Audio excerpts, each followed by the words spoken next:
ئەم پرۆسەی بانگەشە کە یەکێتی بۆ هەڵبژاردننی نوێنەرانی عێراق بەڕێوەی برد بەرهەمەکەی چنیەوە. کادیرانی ئەو حیزبە دەڵێن یەکێتی لایەنێک نییە کە توانای هەڵسانەوەی نەبێت. ئەنجامی هەڵبژاردنەکانیش دەری خستووە کە خەڵک هۆشیارە لە ئەستی مێژوودا. پێویستە هەموو لایەنەکان بزانن کە هەڵبژاردن جوانترین شێوازی دیموکراسیە. هەڵبژاردن زۆر جار لە هەڵبژاردنەکانە جەماوەری حیزبەکان سزای حیزبەکانی خۆیان دەدەن. پێویستە هەمومان بەوە دڵنیابین کە هەر جەماوەرەکەی خۆمان دەتوانێت سزامان بدا و دەتوانێت جارێکی تر دەگمان پێ بداتەوە متمانەمان پێبەخشێت. بۆ یەکێتی نیشتمانی کوردستان جەماوەرەکەی متمانەی پێبەخشی. بە ئێستای شەوەگی نیشتمانی کوردستان کۆمەڵێک شەهیدی بەخشیوە لە پێناو کورد و کوردستاندا.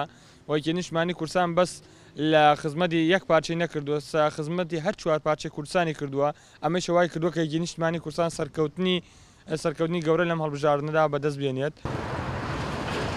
بەشێک لە لایەنە سیاسیەکانی کوردستان کە لە ئەنجامی هەڵبژاردنەکانیش ڕازی نین، نایانەوێت ئەو سەرکەوتنی یەکێتی وەک خۆی ببینن.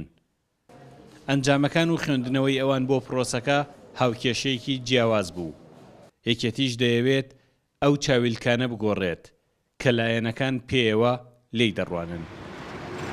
ناکرێت پرۆسەیەکی ئاوا بە تەواوی ڕەت بکرێتەوە و هەموو بیانەوەکان بدرێتەوە دەست ئەوەی کە پرۆسەکە ساختەکاری تیا کراوە و پێویستە ئەو لایەنەرە زیاتر بە خۆیاندا بچنەوە لە هەندێک ڕۆوە کە بۆ دەنگی پێویستیان نەهێناوە. هەڵبژاردنەکانی ئایندەیش هەندێک ڕاستی هەیە دەرێخا بۆ زۆر کەس. یەکێتی هەمیشە لە هەوڵی ئەوەدا بووە کە لە هەموو کارەکانیان سەرکەوتوو بێەوە هەنێک لایەن تووشی شۆک بوونە لەبەر سەرکەوتنەکانی یەکێتی خاوەن شەیدانە، خاوەن هێزی پێشمەرگەیە.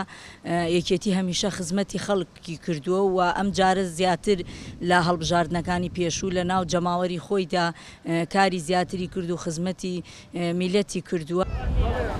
ئەگەرچی بە زمانی ژمارە و بەراوردکاری هەڵبژاردنەکانی پێشتر یەکێتی ڕایگەیاندووە کە ڕێژەی دەنگەکانی بەتایبەت لە چەند ناوچەیەکدا کەمترە لە ئاستی چاوەڕوانیەکەی، بەڵام ڕازیە بە ئەنجامەکانی هەڵبژاردن.